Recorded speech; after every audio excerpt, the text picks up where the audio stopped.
Providencialmente, la palabra de Dios de hoy nos hace reflexionar sobre la salvación, La salvación que obviamente es la salvación después de la muerte, pero que también es la salvación en cuanto que nosotros tenemos relación con Dios. Por eso Jesús cura también las dolencias y los males psicológicos, físicos, de nuestra vida.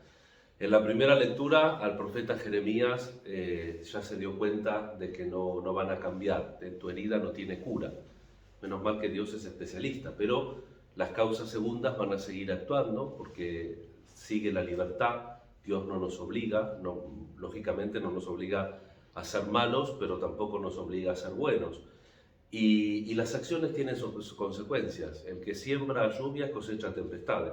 Lo que pasa es que no siempre tenemos la inteligencia y la voluntad para verlo. La inteligencia para verlo a veces sí, pero la voluntad es muy frágil y seguimos el empuje de nuestra vida, de nuestro ser, de nuestra naturaleza, y sabemos o no, pero es muy probable que en algún momento nos demos la nariz contra la pared, pero lo haremos porque a veces la naturaleza nos vence.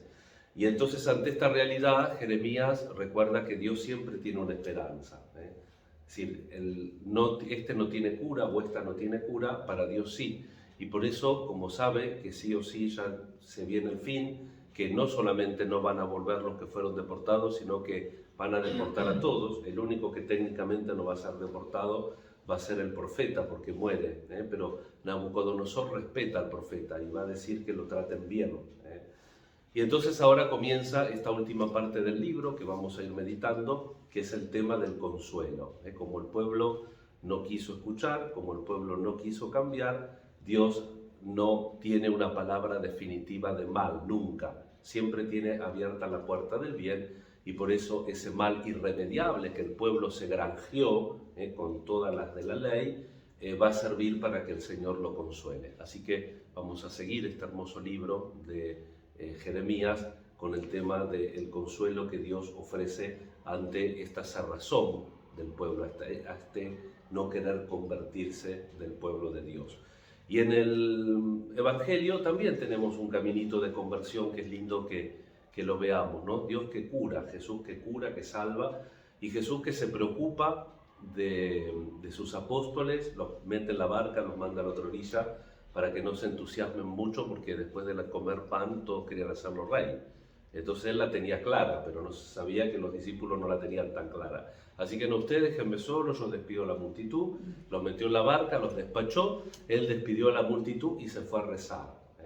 Qué importante la oración auténtica, no la oración como escape, no la oración como beatismo sin fundamento, sin pie en la tierra. Pero si el Hijo del Hombre rezaba, ¿cuánto rezamos nosotros cuando hacemos una empresa, cuando hacemos un apostolado? El Evangelio nos muestra, especialmente también el que estamos siguiendo en los domingos, en este ciclo C, Lucas. A cada rato Lucas nos dice que Jesús rezaba.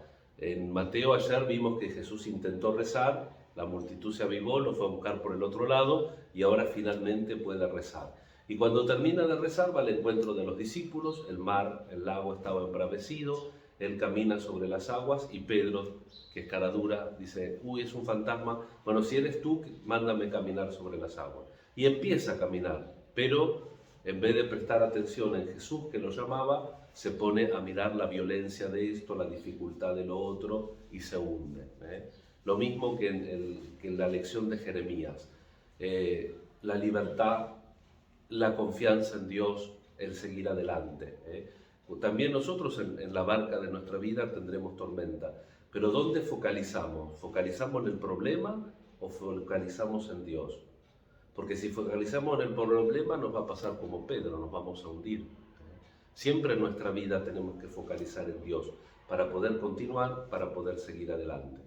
¿Y por qué dije que es providencial? Porque hoy, a pesar de que la liturgia propone a 2 santos para celebrar, sin embargo, también hoy es el 2 de agosto, que en todo el mundo disfrutamos, por iniciativa de San Francisco en su momento, de la indulgencia de la Porciúncula, en la Basílica de Santa María de los Ángeles, donde adentro se conserva esta pequeña iglesia. San Francisco tiene una visión donde Jesús le dice de salvar almas, y se lo toma también Francisco al pie de la letra y quiere la indulgencia. Ve a la Virgen, ve a los ángeles, por eso Santa María de los Ángeles, y sabe que el Papa está cerca, y entonces Jesús le dice, ve al Papa y pídele la indulgencia. Y en ese momento todavía no había la venta descarada de la época de Lutero de indulgencias, pero las indulgencias eran muy escasas. ¿Por qué? Porque había que peregrinar o a Tierra Santa, o a Roma, o a Santiago de Compostela. Y además del esfuerzo, del peregrinaje, había que también ganar la indulgencia dando algo, haciendo una limosna. Entonces San Francisco va al Papa y le pide una indulgencia para su capillita, la que le tocó restaurar, pero sin limosna.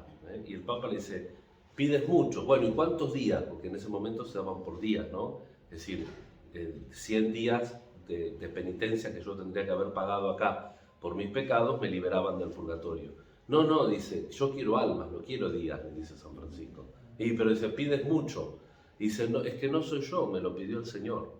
Y se ve que el Señor tocó el corazón del Papa y dijo 3 veces el Papa Honorio III, lo quiero, lo quiero, lo quiero. Bueno, entonces San Francisco, que era simple, que era directo, ¿qué hizo San Francisco? Se dio la vuelta y se iba. Venga, hermano simple, le dice Honorio. Dice, ¿no quiere la bula? No, dice, confío en su palabra. Y todos los papas confirmaron, Juan XXIII, también contemporáneamente al concilio, esta indulgencia y la extendieron a todas las iglesias, para que tengamos el gran perdón de Asís, que no es magia, sino que es un corazón que quiere evitar el mal y que también, ante la misericordia de Dios, Francisco le dice al Papa que, ¿qué es la indulgencia? El perdón de la pena. Entonces dice que cada uno que la gane, desde el día del bautismo, desde el día que nació a la fe por el bautismo, hijo de Dios, hasta el 2 de agosto que se gana la indulgencia, la persona queda, diríamos así en el lenguaje vulgar, 0 kilómetros. No tiene ninguna cuenta pendiente. A partir de mañana ya empezamos otra vez a cargar el cuaderno, porque somos medio cabezones como los que escuchaban a Jeremías. Entonces este es el regalo que la Iglesia nos hace a través de esta espiritualidad franciscana, que se compromete tocando, como dice Papa Francisco, la carne del hermano, pero también está muy preocupado por la parte espiritual. Las dos cosas, si no es un pretexto y seguimos siempre en la misma rueda donde no completamos el llamado de Dios a la vocación de la santidad y de la transformación de nuestra vida siguiendo a Jesús. Vamos a pedir entonces también especialmente en este día por las almas del purgatorio, por nuestros seres queridos difuntos, y recordemos que la indulgencia de hoy se puede ganar desde ayer al mediodía hasta hoy a las 12 de la noche y que es aplicable para un alma del purgatorio o para nosotros mismos. Si vemos que el cuaderno está muy lleno, cada tanto borremos algunas páginas. Que la Santísima Virgen, Nuestra Señora de los Ángeles, que fíjense, Jesús la quiso a ella como administradora de esta gracia, de este tesoro de la redención. Que nuestra buena Madre nos conceda del cielo el perdón y las ganas de ser mejores y de seguir siempre a Jesús. Que así sea. Así sea.